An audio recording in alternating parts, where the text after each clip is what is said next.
नमस्कार, प्रणाम। एक मास्टर की होती है जो सारे ताले खोल देती है। आप इंग्लिश भाषा बोलना चाहते हैं, मैं आपको एक मास्टर प्रोसेस बताना चाहता हूँ जिससे सिर्फ आप इंग्लिश नहीं, कोई भी भाषा बहुत आसानी से, बहुत इफेक्टिव तरीके से और सबसे कम समय में सीख सकते हैं। देखिए, मैंने 3 वर्ड्स यूज किए हैं: सबसे इफेक्टिव, सबसे आसान और सबसे कम समय में। पर वह प्रोसेस है क्या? देखिए, वह प्रोसेस मैं आपके साथ डिस्कस करूंगा, पर उससे पहले मैं आपके साथ एक क्लेम कर रहा हूँ, एक दावा कर रहा हूँ। अगर आपको लगे कि मैंने जो दावा किया है वो किसी भी रूप में गलत है इस वीडियो को देखते हुए, तो आप उसी वक्त चैनल छोड़ सकते हैं, या फिर वीडियो के अंत में भी आपको लगे कि मैंने जो कहा वह डिलीवर नहीं किया है, तो आप वीडियो देखने के बाद इस चैनल को डोंट रिकमेंड कर देना। चलिए मास्टर प्रोसेस की बात करते हैं। मैं मास्टर प्रोसेस आपको बताऊं उससे पहले मैं आपको एक कहानी सुनाना चाहता हूँ। कहानी एक राजा की है, यानी उसकी प्रेम कहानी। राजा की प्रेम कहानी में सबसे बड़ा विलेन या सबसे बड़ा ऑब्स्टिकल भाषा, लैंग्वेज है।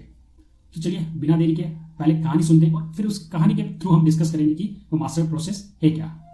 आप सबने यूनान का नाम जरूर सुना होगा, सुना है ना?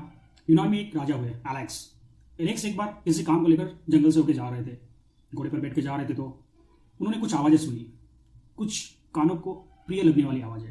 राजा घोड़े से उतरा और पेड़ के पीछे जाके देखा तो कुछ महिलाएं आपस में बातचीत कर रही थी। राजा ने देखा तालाब से एक सुंदर सी कन्या बाहर आई है। सुंदर क्या, बवाल। राजा देखते ही लट्टू हो गया, ख्यालों में खो गया।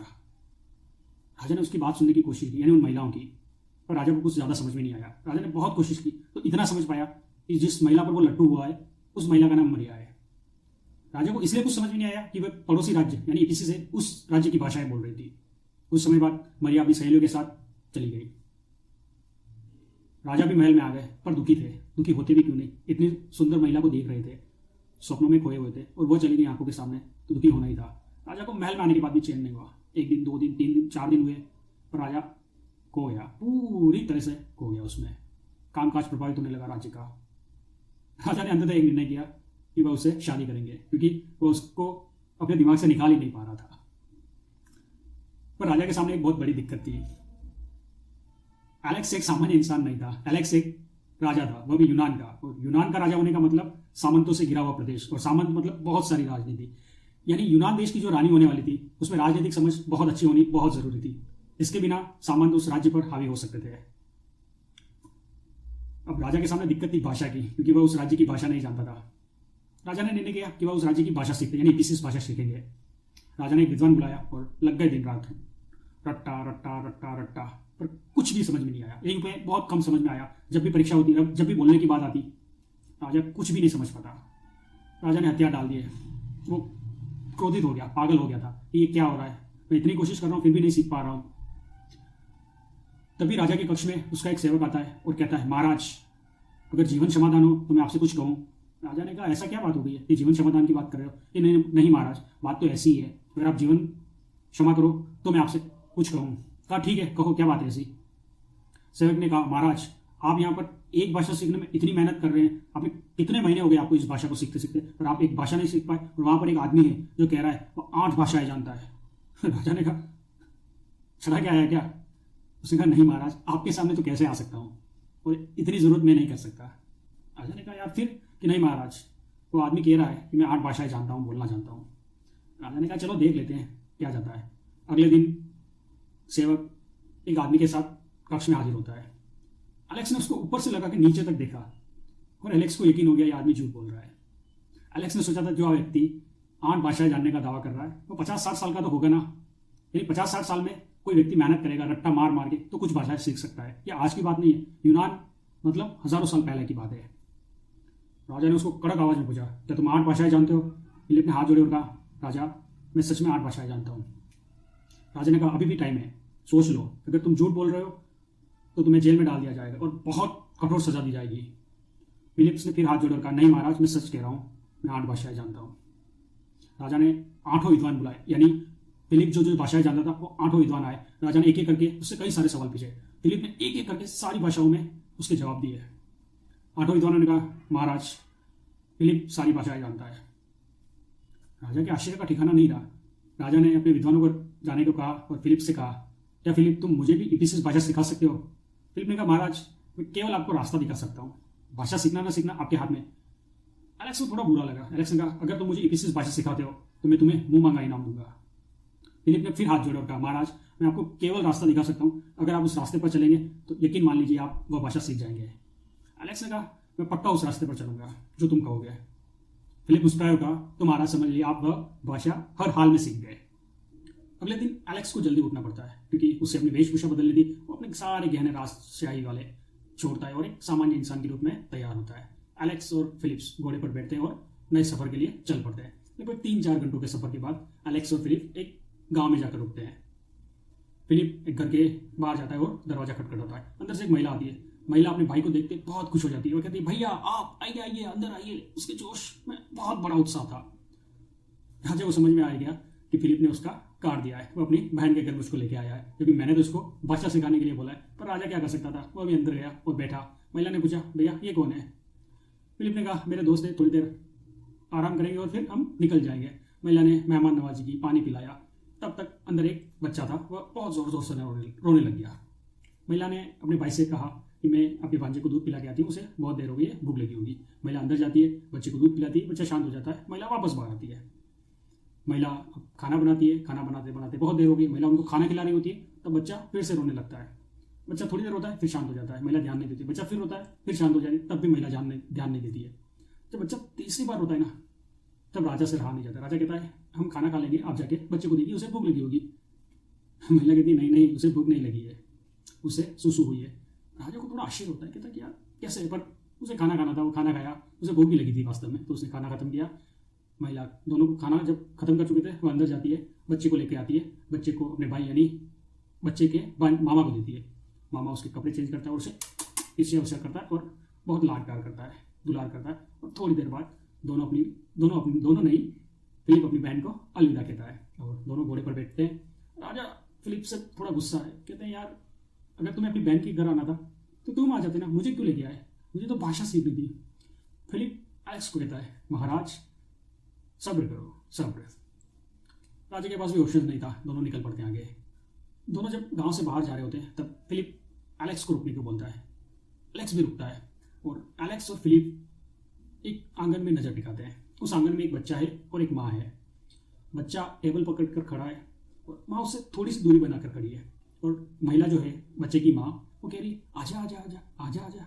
बच्चा मुस्कुराता है और 4-5-6 कदम महिला की तरफ चलता है। जब बच्चा गिरने ही वाला होता है तो वह अपने हाथ को आगे करती है और उसको पकड़ लेती है, वह उसको गिरने नहीं देती है। बच्चा खुश हो जाता है कि वो गिरा नहीं। अब महिला उस बच्चे को 4-5 कदम चलाती है और कहती है, चल चल चल चल चल चल चल चल चल चल चल। महिला और बच्चा दोनों साथ साथ में चल रहे हैं। अब महिला बच्चे को छोड़ देती है, यानी उसको सहारा नहीं देती है और बच्चा देखता है ऊपर ऐसे। महिला उसको कहती है, जा जा जा जा जा जा जा। बच्चा 3-4 कदम चलता है और फिर पीछे देखता है मुड़ के ऐसे। महिला उसको कहती है, जा जा जा जा। बच्चा 4-5 कदम चलता है और नीचे गिर जाता है। फिलिप कहता है, महाराज चलिए। एलेक्स उसके साथ चल देता है। वो उससे कहता है, मैं तुम्हारे साथ भाषा सीखने आया हूं, तुम मुझे क्या दिखा रहे हो? फिलिप कहता है, सब्र करो महाराज, चलो। राजा को कुछ समझ भी नहीं आया, राजा का दिमाग खराब हो गया है। राजा एलेक्स और फिलिप एक छांव में जाकर बैठते हैं। तभी उधर से एक आदमी आ रहा होता है, उसके साथ एक बच्ची होती है छोटी सी। वह उस बच्ची से बात कर रहा है और बच्ची और उन दोनों की बातचीत हो रही है। उससे पता चलता है कि बच्ची का आज स्कूल में पहला दिन है, यानी पिता अपनी बच्ची के साथ घर जा रहा है। पिता उससे बहुत सारे सवाल कर रहा है, स्कूल कैसा था, क्या था, कौन अच्छे थे, कौन बुरे थे। और बच्ची बहुत खुशी से सारे सवालों के जवाब दे रही है और दोनों चले जाते हैं। राजा एलेक्स फिर से थोड़ा नाराज है कि यार कुछ तो बताओ, कुछ तो सिखाओ, मैं तुम्हारे साथ सुबह से लगा हुआ हूँ, तुमने मुझे कुछ भी नहीं सिखाया, मुझे भाषा सीखनी है। फिलिप कहता है, महाराज मैंने आपको सिखा दिया है रास्ता। कब? राजा एलेक्स को होश ही नहीं रखी, कब सिखाया? कहता है, महाराज मैंने आपको सिखा दिया, पर मुझे कब सिखाया, मुझे तो कुछ समझ में नहीं आया। फिलिप ने जो कुछ भी एलेक्स से कहा, उसे सुनने से पहले आपको एक बात और सुननी चाहिए। मैं खुद अंग्रेजी भाषा को सब्जेक्ट के रूप में बोलने की कोशिश कर रहा था और फेल हुआ, एक नहीं 2 बार। 2007 और 2020 में पूरी तरीके से फेल हुआ। पर 2022 में यानी अक्टूबर महीने में मैंने ये कहानी पढ़ी जो मैंने आपको सुनाई थी और उन चीज़ों को मैंने अपनी लाइफ में इंप्लीमेंट किया और सब कुछ बहुत नॉर्मल हो गया। मैं सिर्फ 3 महीनों में अंग्रेजी भाषा बोलना सीख गया। मैंने कहा अंग्रेजी भाषा और सब्जेक्ट, आप कहोगे कि फ़र्क है, मैं कह रहा हूँ बहुत फ़र्क है। अंग्रेजी भाषा और अंग्रेजी सब्जेक्ट में बहुत बड़ा फ़र्क है। अभी आपको थोड़ा कंफ्यूजिंग लग सकता है, पर जैसे जैसे वीडियो आगे बढ़ेगा आपकी एक एक कंफ्यूजन दूर होते जाएंगे और वीडियो के अंत होने से पहले आपको समझ आ जाएगा कि दोनों में कितना बड़ा फर्क है और आप खुद कहोगे कि हाँ बहुत बड़ा फर्क है। इस वीडियो के अंत में आपको एक चीज़ और जानने को मिलेगी, आपको ग्रामर रटने की बिल्कुल भी जरूरत नहीं पड़ेगी, बिल्कुल भी। यानी ना आपको टेंसेस रखने की जरूरत है, ना ही आपको मॉडल्स रखने की जरूरत है। वोकैबुलरी खुद आपके दिमाग में आएगी, बहुत ऑटोमेटिक रूप से, बहुत स्वाभाविक रूप से आपके दिमाग में जाएगी। इस वीडियो को देखते हुए अगर आप कोई और काम कर रहे हैं तो मैं चाहता हूँ आप अपना पूरा फोकस उठा के इस वीडियो पर रखें, क्योंकि अगर आपने एक भी चीज़ मिस की तो आपको फिर से वीडियो रिवाइज करके देखना पड़ेगा, और मैं नहीं चाहती हूँ आप ऐसा करें। फिलिप ने जो कुछ राजा एलेक्स से कहा वह सारी की सारी बातें बहुत काम की है, इसलिए उनको बहुत ध्यान से सुनिए। तो चलिए उस दौर में चलते हैं जहां एलेक्स और फिलिप आपस में बातें कर रहे हैं, यानी यूनान के दौर में। फिलिप राजा एलेक्स से कहता है, भाषा का सिर्फ एक काम होता है, आप अपनी बात सामने वाले को समझा पाते हैं या नहीं, और उसकी बात आप समझ पाते हैं या नहीं। फिलिप आगे कहता है, कई बार आपने दरबार में इस तरह से भी किसी से बात की होगी, कई बार आपने अपने जो आसपास लोग हैं उनको इस तरह से भी बात की होगी। इस सारी की सारी भाषा है। फिलिप की बातों को सुनकर राजा पर बहुत गहरा असर हुआ, क्योंकि उसने कभी भाषा को इस तरह से ऑब्जर्व नहीं किया था। अब यहां से आपके लिए बहुत गहरी बातें शुरू होने वाली है, इसलिए बहुत ध्यान से सुने। फिलिप अब एक एक करके तीनों घटनाएं, यानी राजा एलेक्स और फिलिप जिन तीनों जगहों से होकर गुजरे हैं, अब फिलिप उन्हें एक एक करके समझा रहा है। पहली घटना यानी उसकी बहन के घर की। फिलिप आगे कहता है, जब बच्चा यानी मेरा भांजा पहली बार रोया होगा ना, तब मेरी बहन ने उसको दूध पिलाया, बच्चा शांत हो गया होगा। पर जब बच्चा दूसरी बार रोया होगा तब भी मेरी बहन ने उसको दूध पिलाया होगा, पर उस वक्त बच्चा शांत नहीं हुआ होगा। क्यों? क्योंकि बच्चे को भूख नहीं लगी थी। इस बार बच्चे ने सुसु किया था। जब मेरी बहन ने उसको टटोला होगा तब उसे समझ में आया होगा कि नहीं, इस बार बच्चे ने सुसु किया है, तो वह उसके रोने का कारण समझ गई। कुछ समय ऐसे ही बीता होगा और मेरी बहन ने ऑब्जर्वेशन किया होगा कि जब बच्चा बहुत तेज रोता है और लगातार रोता है, तब मेरी बहन ने अंदाजा लगाया कि बच्चे को भूख लगी है। और जब बच्चा रह रहकर यानी थोड़ा धीमा रोता है और थोड़ा गैप देता है, तब मेरी बहन ने अंदाजा लगाया कि इस वक्त बच्चे के कपड़े बदलने का टाइम है। अनजाने में ही सही या फिर ऑब्जर्वेशन के आधार पर माँ और बच्चे में एक कम्युनिकेशन हो गया, एक भाषा डेवलप हो गई, रोने की भाषा। रोने की भाषा यानी बच्चा जब बहुत जोर से रोता है ना, तब माँ को लग जाता है कि अब उसको भूख लगी, और बच्चा जब धीमे धीमे रोता है तो बच्चे के कपड़े बदलने का टाइम हो गया। कितना इंटरेस्टिंग है। इसी तरह हम अपनी आम जिंदगी में भी जब भी किसी से कम्युनिकेट करते हैं यानी बातचीत करते हैं, तो हम एक तरह से कम्युनिकेट नहीं करते, ना ही दो तरीके से कम्युनिकेट करते, हम तीन तरीके से अपनी बात सामने वाले को समझाते हैं। पहली, हमारी बॉडी लैंग्वेज। जी हाँ, हम अपनी बॉडी लैंग्वेज से भी बात करते हैं। दूसरी, शब्द की टोन, हम इस शब्द पर कितना जोर दे रहे हैं और उसको किस वे में बता रहे हैं, यह भी भाषा बहुत मायने रखता है। और तीसरी है, हम जिस शब्द का उपयोग कर रहे हैं वह भी बहुत मायने रखता है। पर इन सब में सबसे ज्यादा अगर कोई चीज मायने रखती है तो वह है आपकी बॉडी लैंग्वेज, फिर आती है आपके शब्द की टोन, और फिर आता है शब्द। पर जब बारी लिखने की आती है यानी अब सब्जेक्ट की, तो हमारे पास सिर्फ एक ऑप्शन होता है कि हम जो लिख रहे हैं ना, उसी से सामने वाले को सारी बातें समझानी होती है। इसलिए सब्जेक्ट बहुत मुश्किल होता है, क्योंकि भाषा आसान है। क्यों आसान है? क्योंकि हम तीन तरीके से सामने वाले से बात करते हैं, ना कि एक तरीके से। पर जब सब्जेक्ट की बारी आती है तो हमारे पास सिर्फ एक ऑप्शन होता है, लिख कर बताना कि सामने वाला क्या समझ रहा है।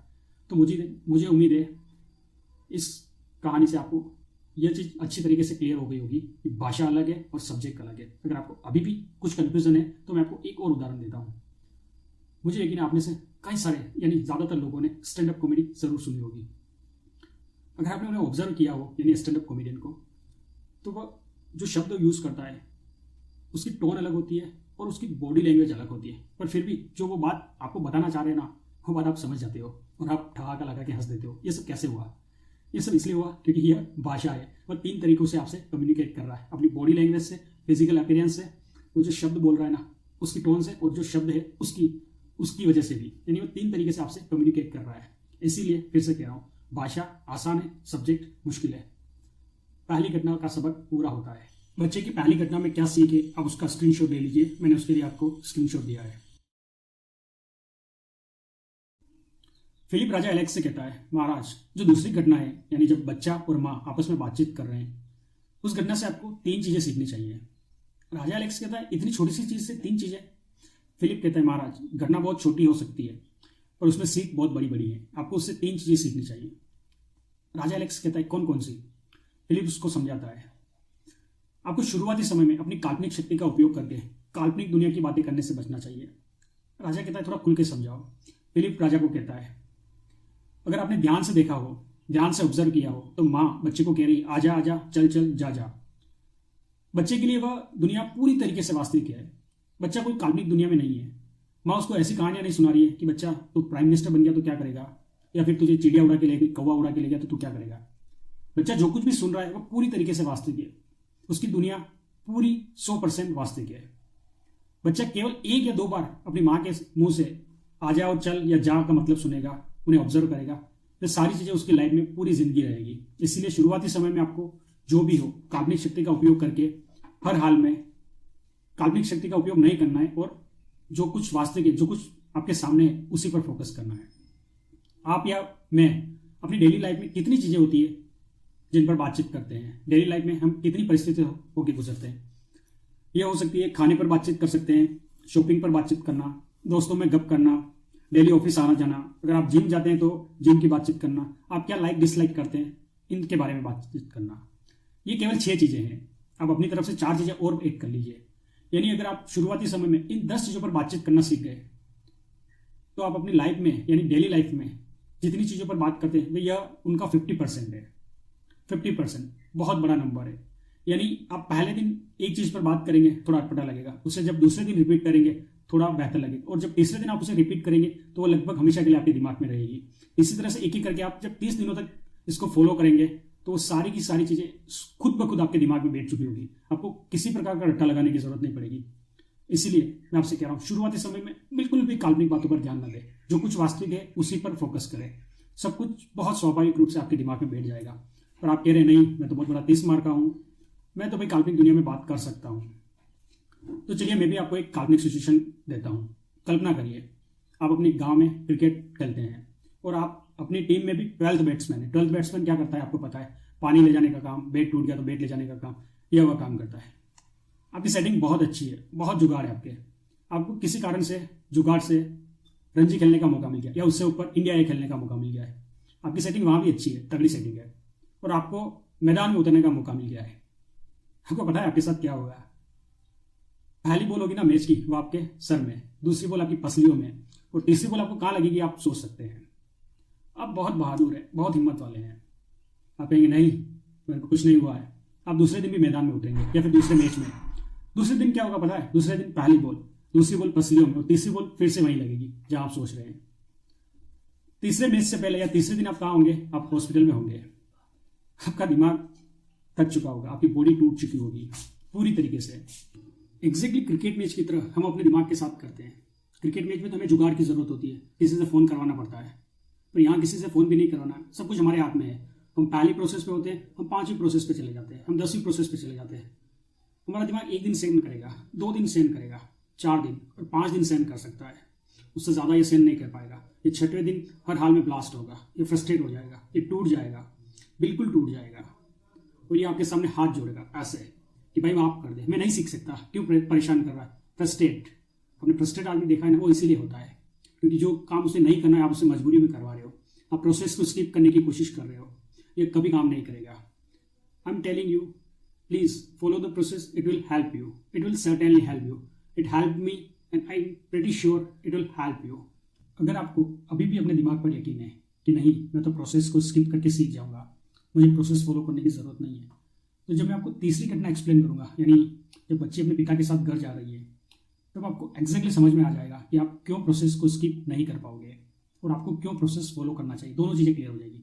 आप पूछोगे कि तब हम कब यानी किस समय पर हम काल्पनिक दुनिया की बातें करना शुरू करेंगे, तो उसका जवाब यही है कि जब मैं तीसरी घटना को एक्सप्लेन करूंगा उसके बाद आपको खुद ही समझ में आ जाएगा कि आपको कब काल्पनिक बातें करना शुरू कर देना चाहिए। फिलिप अब राजा एलेक्स को जो दूसरी घटना है उससे दूसरा सबक सिखा रहे हैं। फिलिप राजा एलेक्स को कहता है, महाराज अगर आपने ध्यान दिया हो तो बच्चे से माँ किस तरह से बात कर रही है। माँ बच्चे को कह रही है आजा आजा, चल चल, जा जा। इसका क्या मतलब है? इसका मतलब है माँ बच्चे को एक बार में केवल एक वर्ड कह रही है। बच्चे का दिमाग एक वर्ड ही आसानी से प्रोसेस कर पा रहा है एक बार में, क्योंकि वह शुरुआती दौर में। ऐसा नहीं कि माँ बच्चे से यह कर रही है, मान लीजिए उस बच्चे का नाम गोलू है, तो माँ बच्चे से यह नहीं कह रही है गोलू बेटा जल्दी आके खाना खा ले। नहीं, माँ ऐसा बात नहीं कर रही है।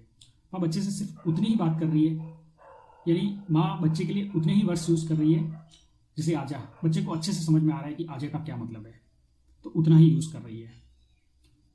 तो फिर आपको होगी कि बाकी के वर्ड्स, मैं कह रहा हूँ एडवर्ब या एडजेक्टिव आपको कुछ समय के बाद यूज़ करने, जैसे कि बच्चा जब 8, 10 या 15 दिन के बाद थोड़ा ठीक से चलने लग जाएगा, तब माँ बच्चे से किस तरह से बात करेगी। माँ बच्चे से कहेगी गोलू बेटा जल्दी आ, गोलू बेटा थोड़ा धीरे आ। इसी तरह से बात करेगी ना। बच्चा जब बोलना सीखेगा तब भी वह यही प्रोसेस फॉलो करेगा।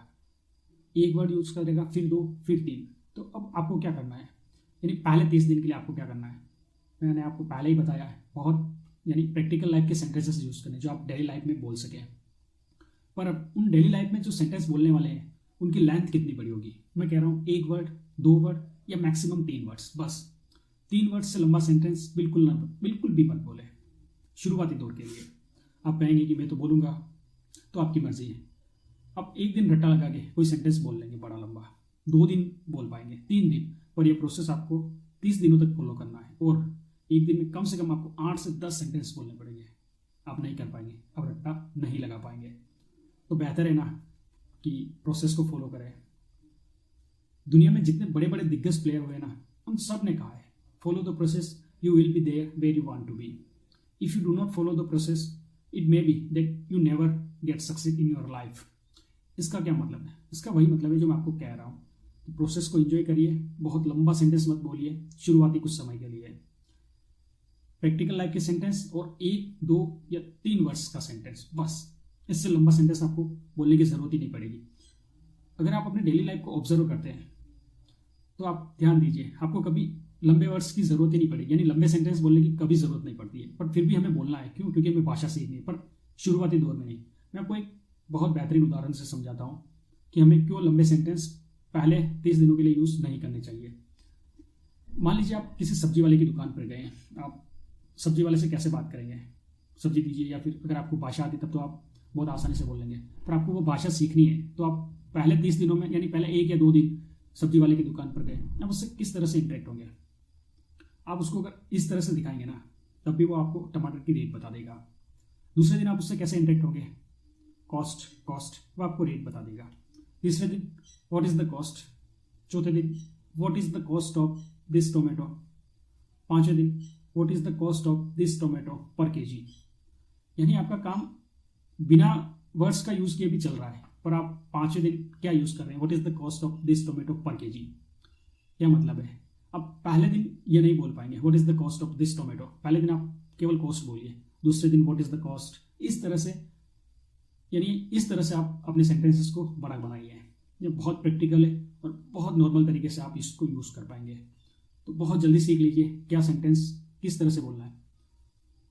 प्रैक्टिकल लाइफ के सेंटेंस और कितने बड़े, केवल 2 या 3 वर्ड्स के सेंटेंस, बस। सॉरी, माफ करिएगा, 2 या 3 वर्ड्स का सेंटेंस, बस, उससे ज्यादा नहीं बोलना है। यही प्रोसेस है, प्लीज फॉलो द प्रोसेस। जो दूसरी घटना है उसका तीसरा लेसन है, यह आपको अपने बोलने में शशि थरूर बनाएगा, यानी आपकी इंग्लिश की जो एफिशिएंसी है उसको बहुत ऊपर ले जाएगा। पर आपको यह प्रैक्टिस जो मैं आगे बताने वाला हूँ, यह आपको 1 महीने के बाद शुरू करनी है। पहले 1 महीने में आपको यह नहीं करना है। शशि थरूर इंडिया में 2 चीज़ों के लिए फेमस है। एक तो वह इंडिया में, भारत में इंग्लिश के सिनोनिम है। दूसरी मैं यहाँ नहीं बता सकता, पर इतना समझ लिया, अगर आप गूगल करेंगे तो आपको समझ में आ जाएगा मैं क्या कह रहा हूँ। अगर मैं उनके बारे में और कुछ कहूँगा तो हो सकता है वो कंटेम्प्ट ऑफ पार्लियामेंट में आए, क्योंकि वो मेंबर ऑफ पार्लियामेंट है और उनके पास बहुत सारे विशेष अधिकार होते हैं संसद के पास। तो उनको छोड़ने पर मेरे कहने का मतलब आप समझ गए होंगे कि यह जो प्रोसेस है वो आपको शशि थरूर बनाएगी, यानी आपकी इंग्लिश की एफिशिएंसी को बहुत मजबूत करेगी। तो चलिए पहले देखते हैं कि वह चीज़ है क्या। अगर आपने माँ को ऑब्जर्व किया हो तो माँ उससे क्या करी बच्चे से? आजा आजा, चल चल और जा जा। आजा आजा का बिल्कुल बेसिक मतलब है किसी चीज के पास आना। चल चल, किसी के साथ चलना। जा जा, इसका मतलब है किसी जगह से दूर जाना या प्रस्थान करना। माँ चाहती तो इन तीनों वर्ड्स की जगह केवल एक वर्ड्स का यूज कर सकती थी। क्या? चल चल चल चल चल चल। पर माँ ने 3 वर्ड्स का यूज किया है। क्यों? क्योंकि माँ पहले दिन से ही अपने बच्चे में बिल्कुल एग्जैक्ट जो मीनिंग है ना वही डालना चाहती है। हम अपनी डेली लाइफ में बहुत सारी चीजें देखते हैं, पर जब बोलने की बारी आती है तो हम उनमें फर्क नहीं कर पाते हैं। पर अगर हम थोड़ा सा डीप में जाएंगे ना तो हमें उन सब की लिटरली मीनिंग या बेसिक मीनिंग पता चलेंगे। यानी आपको जो आप शब्द बोल रहे हैं, सुन रहे हो, उसको बहुत डीप में सोचना है कि यह शब्द क्या कहना चाह रहा है, क्योंकि अलग अलग परिस्थितियों में उस शब्द के मायने बदल जाते हैं। इसका क्या मतलब, यानी जब बच्चा माँ के पास आ रहा है यानी दूरी कम हो रही है, तब माँ उसको आजा कह रही है। जब दूरी कम हो रही है, बढ़ रही है सॉरी, तो जा। तो परिस्थिति चेंज हो गई है बच्चे के लिए, तो माँ अलग अलग वर्ड्स यूज कर रही है। तो आपको भी अपनी डेली लाइफ में यही करना है। एक वर्ड्स है थिंक। थिंक का बहुत नॉर्मल हिंदी मतलब होता है सोचना, पर अगर आप इसको थोड़ा डीप में सोचेंगे ना, तब इसका बिल्कुल एग्जैक्ट जो मतलब होता है वह है आपका कोई पर्टिकुलर बिलीफ सिस्टम है। जैसे आप कहेंगे कि I think I can't swim, I think I can't dance. जो आपकी पर्टिकुलर बिलीफ सिस्टम आपके दिमाग में बैठा हुआ है ना, उसको हम थिंक कहते हैं। एक वर्ड से पॉन्डर, इसका हिंदी मतलब है मनन करना, चिंतन करना। इसका क्या मतलब, मनन कब करते हैं, जब हम कोई डिसीजन लेने वाले होते हैं। उस डिसीजन से पहले जो सोच होती है हमारी, उस पर्टिकुलर टाइम पे हम जो सोचते हैं ना, उसको मनन कहते हैं। तो अगर आप 1 महीने के पीरियड के बाद अगर इस तरह से आप वर्ड्स को समझना शुरू करेंगे, तो आप एक साथ 2 काम करेंगे। एक तो आप अपने माइंड को इंग्लिश में सोचना सिखा रहे हैं, और आप उस दिशा में आगे बढ़ रहे हैं जहाँ आपकी इंग्लिश की एफिशिएंसी यानी आपकी वर्ड्स पर पकड़ बहुत मजबूत होगी। और आप कहोगे कि इसमें तो टाइम लगेगा। मैं कह रहा हूँ लगेगा, पर लॉन्ग टर्म में आपका यह बहुत ज़्यादा टाइम बचाएगी। कैसे, मैं 2 एग्जाम्पल देता हूँ। एक एग्जाम्पल आपने सुना होगा, जो बम्बू का पेड़ होता है 5 साल क्या करता है, जमीन के अंदर बढ़ता है। अगले 8 से 10 सप्ताह में कहाँ होता है, वो 90 फीट की ऊंचाई पर होता है। कैसे, क्योंकि उसकी जड़ें मजबूत है। जो दूसरा एग्जाम्पल है वो मेरा फेवरेट है। मेरा परिवार किसानी रहा है, और मैं खुद 10 से 12 सालों तक सीधा किसानी कामों से जुड़ा रहा हूँ। जब बरसात होती है, उससे पहले किसान खेत में गोबर का खाद डालता है, ताकि फसल यानी मिट्टी को उपजाऊ तत्व मिल सके। मिट्टी को उपजाऊ तत्व तो मिलते हैं, पर गोबर के साथ में जो खरपतवार होती है, उसके असीमित मात्रा में बीज भी मिलते हैं। तो जब बरसात होती है और किसान फसल लगाता है, बीज लगाता है, तो फसल बढ़ती है। फसल के साथ खरपतवार भी बहुत ज़्यादा असीमित मात्रा में बढ़ती है। किसान को खरपतवार हटाने के लिए बहुत ज़्यादा मेहनत और समय देना पड़ता है। मेहनत और समय यहाँ तक तो ठीक है, पर जो फसल होती है ना, उसकी एफिशिएंसी यानी क्वालिटी और क्वांटिटी दोनों बहुत कम हो जाती है। तो आप कहेंगे कि किसान को क्या करना चाहिए, गोबर नहीं डालनी चाहिए। मैं कह रहा हूँ गोबर डालनी चाहिए, पर अगर किसान उसी वक्त यानी जब वो गोबर का खाद डाल चुका है, फैला चुका है, अगर उस वक्त वह मोरफ्लो का यूज करे। मोरफ्लो क्या करता है, नीचे की जमीन को ऊपर, ऊपर की जमीन को नीचे 1 फीट तक पलटने का काम करता है। अब अगर बरसात होगी, किसान फसल लगाएगा, तब फसल तो बढ़ेगी पर खरपतवार नहीं बढ़ेगी। क्यों, क्योंकि खरपतवार जमीन के 1 फीट के नीचे, और 1 फीट लगभग इतना, अगर 1 फीट गहराई तक या आधे फीट की गहराई तक भी फसल का बीज चला जाए ना, तो फसल बाहर नहीं आती जमीन से। तो खरपतवार का जो बीज है ना, वो 1 फीट गहराई तक होगा अंदर की तरफ। उसे पोषक तत्व तो मिलेंगे, पर किसान जो अतिरिक्त समय दे रहा है, अतिरिक्त मेहनत कर रहा है, वह उसकी बचेगी।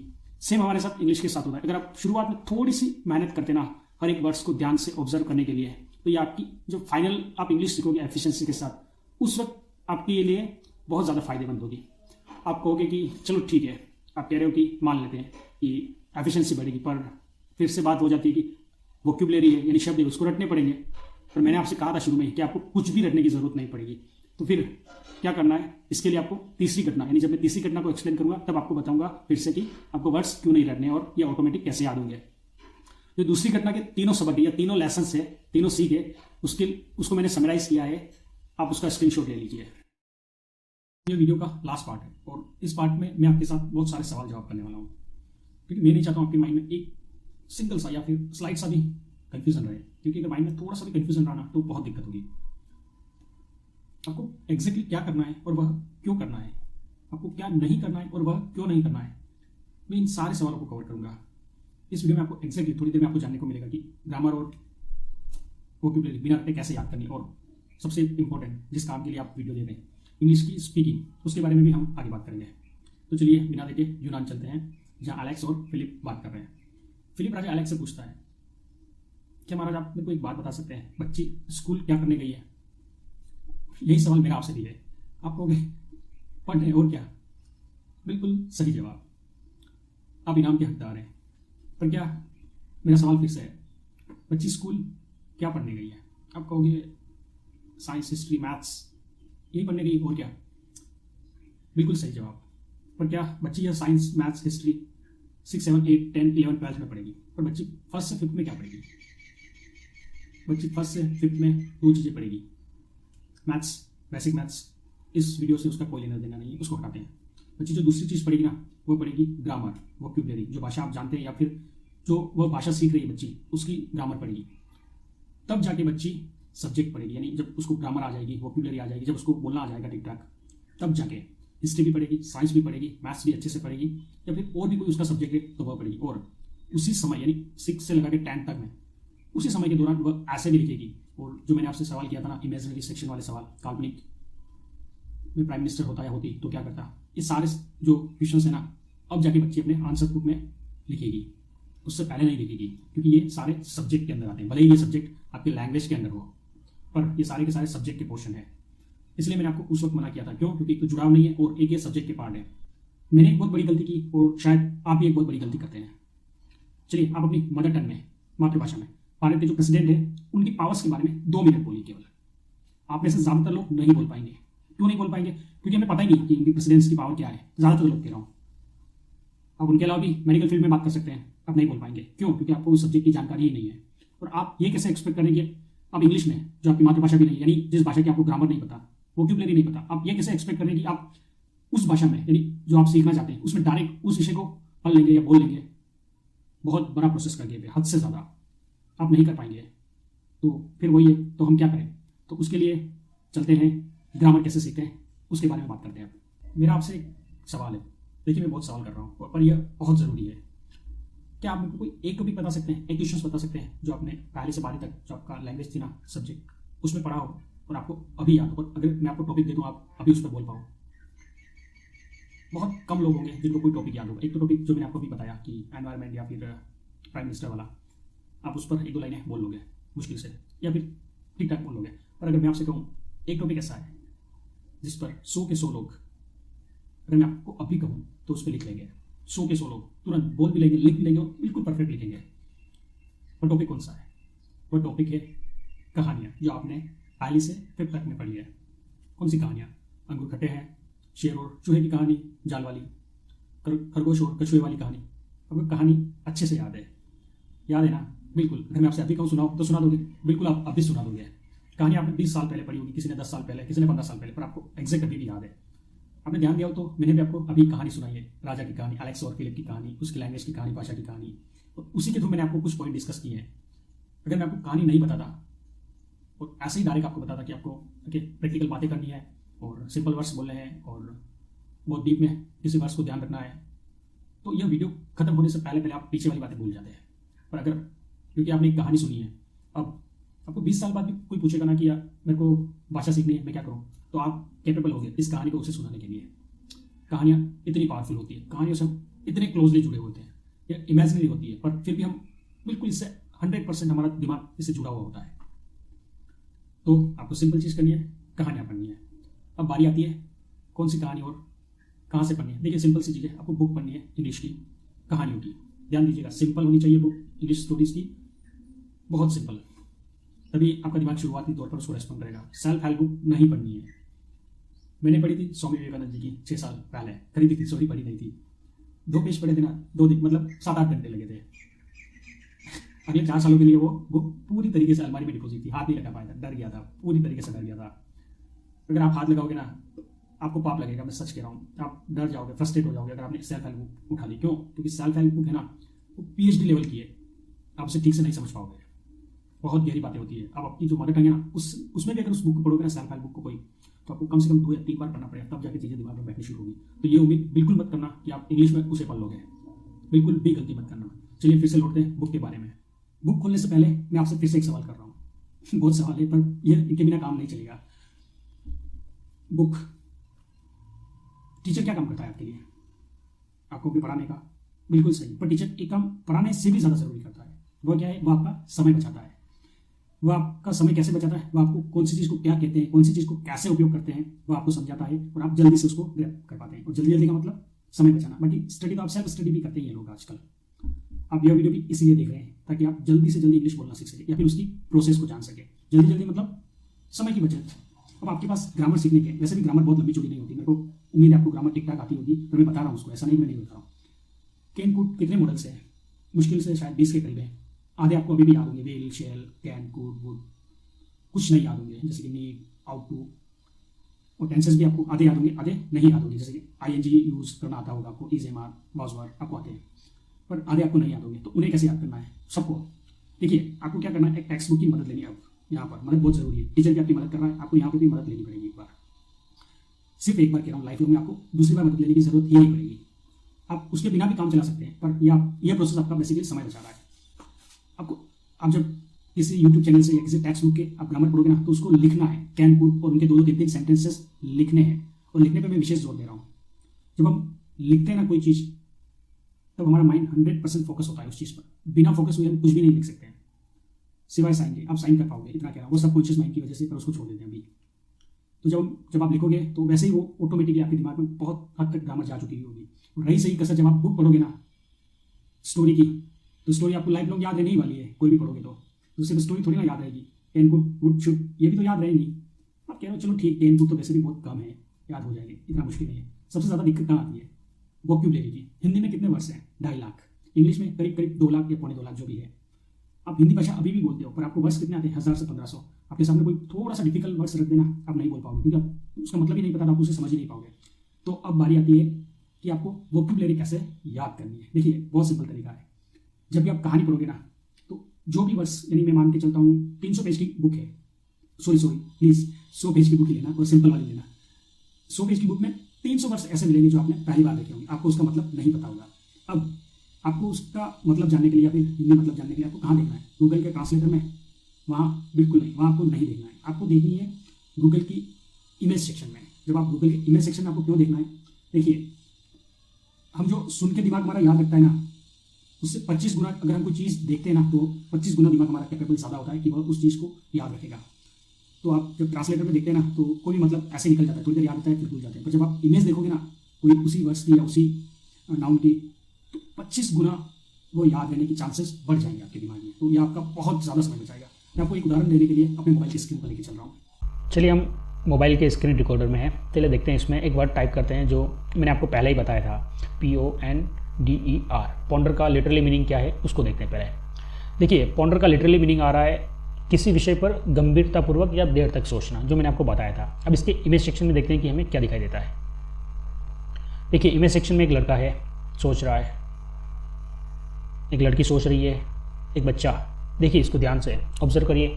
हम इस मुद्रा में कब होते हैं, इस पोजीशन में हम कब होते हैं, जब हम कुछ सोच रहे होते हैं।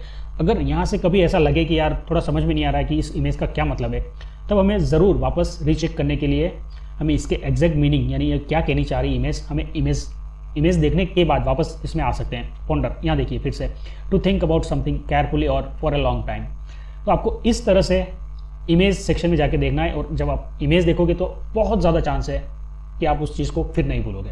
एक बार और टाइप करते हैं, चलिए कौन सा वर्ड देखें, एंशिएंट, ANCIENT।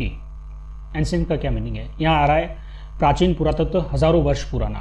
ठीक है, अब इमेज सेक्शन में देखते हैं क्या है। देखिए पुरानी बिल्डिंगें आ रही है, पुराने खंडर हो चुके हैं। तो इन इमेज, ये जब आपके दिमाग में एंशिएंट देखोगे ना आप, एंशिएंट, तो उसकी जब इमेज सेक्शन में जाओगे ना आप, तब ये सारी चीज़ें आपके दिमाग में बैठने वाली है हमेशा के लिए, कि एंशिएंट मतलब पुराना कुछ खंडर और उस तरह से। मुझे उम्मीद है आपको समझ में आ गया होगा कि मैं आपसे क्या बात करना चाह रहा हूँ। अगर आप इस प्रोसेस को फॉलो करते हैं तो मैं श्योरिटी से कह सकता हूँ आप इस प्रोसेस से बहुत जल्दी सीखेंगे वोकैबुलरी और ग्रामर भी। अब आपकी इंग्लिश जर्नी का, यानी स्पीकिंग और लर्निंग का सबसे चैलेंजिंग, सबसे मुश्किल पार्ट है जो मैं आप बता रहा हूँ, और वह है आपको स्टोरी बुक्स 2 नहीं 3 बार पढ़नी है। और चैलेंजिंग क्यों है उसका कारण बताता हूँ। देखिए स्टोरी के साथ सबसे बड़ा बेनिफिट क्या है, जब आप पहली बार पढ़ते हैं ना, what next, what next, what next, ये जो क्यूरियोसिटी होगी ना, ये आपकी पहली बार बुक पढ़ते ही खत्म हो जाएगी।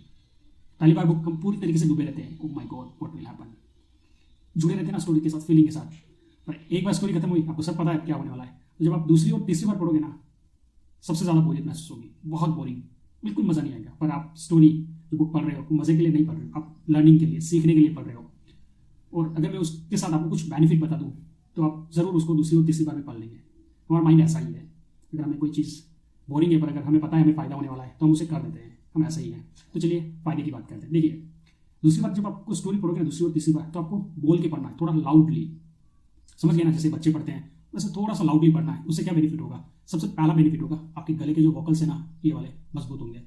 बच्चा शुरुआत में तुतला के बोलता है, बहुत शब्द बहुत टूटे फूटे बोलता है, पर समय के साथ सारे वर्ड्स पॉलिश हो जाते हैं। क्यों? क्योंकि मसल्स जो ये वाली मसल्स है ना, डंबल उठा उठा के, वैसे ही यहाँ की मसल्स वोकल मजबूत होगी। पहला बेनिफिट। दूसरा बेनिफिट, आप अपनी आवाज़ के साथ कंफर्टेबल होंगे, खुद की आवाज़ के साथ। हम खुद की आवाज़ के साथ कंफर्टेबल नहीं है। वह इसलिए नहीं होते कि हम जब दूसरी भाषा बोलते हैं तो हमें लगता है यार हमारा माइंड प्रोसेस ही नहीं करता है उन वर्ड्स को आसानी से। तो जब आप बार बार बोलोगे ना तो आपका माइंड इस आवाज़ के साथ बहुत कंफर्टेबल होने लगेगा। ये दूसरा बेनिफिट है। और तीसरा बेनिफिट जो है इसका, वह है रिविजन। देखिए, आप 300 वर्ड्स जो आपको नहीं आएंगे शुरुआत में, आप उनको अंडरलाइन कर चुके होंगे, पर ऐसा तो नहीं है ना कि आपको 300 के 300 वर्ड्स एक ही बार में याद हो जाएंगे। मैं बहुत श्योरिटी से कह सकता हूँ आपको 50 वर्ड्स ऐसे मिलेंगे जो आपको आप भूल चुके होंगे। तो आपको 250 वर्ड्स वो रिवाइज करने को मिलेंगे। आपको डिक्शनरी या फिर ट्रांसलेटर देखने की जरूरत नहीं पड़ेगी उन 250 वर्ड्स के लिए, पर आपको 250 वर्ड्स जो नेक्स्ट है, रिमेनिंग है, उनके लिए आपको फिर से डिक्शनरी देखनी पड़ेगी। तो एक तरीके से आपका रिविजन हो रहा है। आपको एक मज़ेदार बात बताऊँ, जो 300 वर्ड्स आप शुरुआत में पढ़ोगे ना, जो आप बिल्कुल शुरुआत में आप पहली बार बुक पढ़ रहे होगे, उसमें से मिनिमम 30 वर्ड आपको ऐसे मिलेंगे जो आपने पहली बार देखे होंगे, पर आप उसका एग्जैक्ट मतलब बता देंगे, बिल्कुल एग्जैक्ट, कि हाँ इसका यही मतलब है, हमने पहली बार पढ़ा है फिर भी। अब ये कैसे होगा? देखिए, इसकी सबसे बड़ी वजह है फीलिंग। हम स्टोरी के साथ बहुत क्लोजली जुड़े होते हैं। चलिए मैं आपको एग्जांपल देता हूँ। अगर आपके घर में कोई जानवर है, आप अगर पशुपालन करते हैं या और भी किसी तरीके से, अगर कोई मर गया है जानवर, तो उसकी माँ या बछड़ा मर गया है, तो फिर उसकी माँ, और अगर माँ मर गई तो बछड़ा यानी उसका जो बेटा है वो बहुत दर्द में होता है। उसके चेहरे पर वो दर्द साफ महसूस होता है, और आप उस फीलिंग को बिल्कुल महसूस कर सकते हो। बिना भाषा के भी आप फीलिंग ट्रांसमिट कर सकते हो। जब गाय या भैंस किसी बछड़े को जन्म देते हैं तो वो आपस में जिस तरह से प्यार करते हैं ना एक दूसरे से, तो वह भाषा भी आपको पता है। कौन सी? फीलिंग वाली भाषा। वो जो चिल्लाते ना गाय और भैंस, वो वाली आपको नहीं पता है, पर वो फीलिंग जो बच्चा और एक माँ के बीच में, भले जानवर है, पर एग्जैक्टली आपको पता है कि वो क्या महसूस कर रहे हैं। तो सेम आपके साथ स्टोरी के साथ होगा। आप स्टोरी से इतने डीपली जुड़े हुए होंगे कि सिर्फ फीलिंग की वजह से आपको पता चल जाएगा कि इस वर्ड्स का क्या मतलब है एग्जैक्टली। चलिए अब सबसे मोस्ट इंपॉर्टेंट पार्ट, और वह है आप जिस मकसद के लिए ये वीडियो देख रहे हैं, इंग्लिश स्पीकिंग का, उसी के लिए तो देख रहे हैं। Oh my god, how can I be so dumbed? I had forget something to share with you, so let's discuss that topic first and then I will discuss the remaining part. आप क्या सोच रहे हैं? कुछ भूल गया हूँ? बिल्कुल नहीं भूला हूँ। अगर आपने मेरे को ऑब्जर्व किया है तो वीडियो की शुरुआत में बाल बहुत छोटे थे, वीडियो के बीच में बाल बढ़ गए हैं और फिर से छोटे हो गए। इसका मतलब है कि वीडियो में बहुत समय लगा है। ऐसे कैमरा फेस करना, ऐसा लगता है कि दीवारों से बातें कर रहा हूँ, बहुत अनकंफर्टेबल है। चलिए पर इसको छोड़ते हैं अभी, क्योंकि अभी समय लगा है तो निश्चित रूप से लॉन्ग टर्म इसका फायदा होगा। मैं आपको सिर्फ एक सलाह देने की कोशिश कर रहा हूँ कि वर्ड की जो ग्रामर है ना, हैड और फॉरगेट, वो गलत है, पर फिर भी जो मैंने आपको कहा ना वो आपको समझ में आ गया। आप बोलते हुए गलतियाँ करोगे और ये बहुत स्वाभाविक है। मैंने किया और सारे लोग करते हैं जो नई भाषा सीखते हैं, पर चूंकि आपको पता है, क्योंकि आपने लिख के याद किया है, आप लिखते हुए गलतियाँ नहीं करते हो। क्यों? क्योंकि माइंड पूरा फोकस रहेगा। पर आप बोलते हुए गलतियाँ करोगे क्योंकि माइंड उतना एक्टिव नहीं रहेगा बोलते हुए वर्ड्स पर जैसे आप कोई वर्ड्स गलत प्रोनाउंस करोगे, बोलोगे, आपको तुरंत पता चल जाएगा मैंने गलत बोला है। आप उसी वक्त उस वर्ड को करेक्ट करोगे अगली बार जब भी बोलोगे, तो पूरे चांस से दूसरी बार गलती नहीं होगी। फिर गलती होती है तो तीसरी बार ऑटोमेटिकली वह गलती फिर रिपीट नहीं होगी।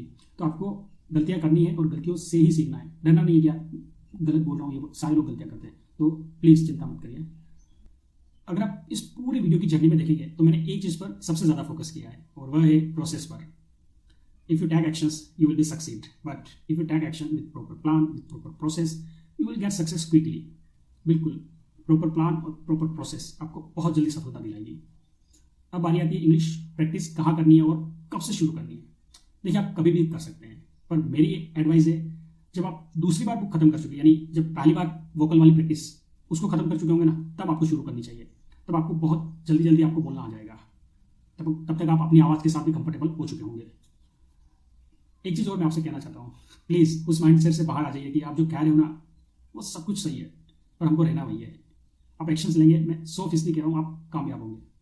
एक्शन न लेना सबसे बड़ी गलती है। अब बारी आती है कहाँ कौन सी एप्लीकेशन। देखिए, ऑनलाइन बहुत सारी एप्लीकेशन है, आप कोई सी भी यूज़ कर सकते हैं, सारी बहुत अच्छी है। इसके आधार पर आप निर्णय लीजिए कि कौन सी अच्छी है आपके लिए। मैं कौन सी यूज़ करता हूँ उसका लिंक मैंने डिस्क्रिप्शन में दिया है, आप उसे यूज़ कर सकते हैं। मैंने बुक का लिंक भी डिस्क्रिप्शन में दिया है जो ईजी है। आपको ईजी फिर कह रहा हूँ, 4.5 रेटिंग से कम बुक नहीं होनी चाहिए। जब लैंग्वेज की डिफिकल्टी आए ना, उस सेक्शन में 4.5 लैंग्वेज मिनिमम होना चाहिए। उससे ऊपर होगा तो बहुत अच्छी बात है, आपको ईजी ही बुक उठानी है। तीसरी घटना से जो कुछ भी लेसन है ना, मैंने उन सबको समराइज करके आपके लिए समरी तैयार की, आप उसका स्क्रीनशॉट ले लीजिए। देखिए, मेरी आपसे सिर्फ एक रिक्वेस्ट है, सिर्फ एक। अगर आप मेरे आंखों के सामने होते ना तो मैं आपकी बॉडी लैंग्वेज से समझ जाता कि आपको वीडियो कैसा लगा है, पर आप मेरे सामने नहीं है ना, तो हमारे बीच में कम्युनिकेशन का सिर्फ एक तरीका है, और वह है जब आप कमेंट करेंगे ना तो मेरे को उसी से समझ में आएगा कि आपको वीडियो कैसा लगा है। नमस्कार।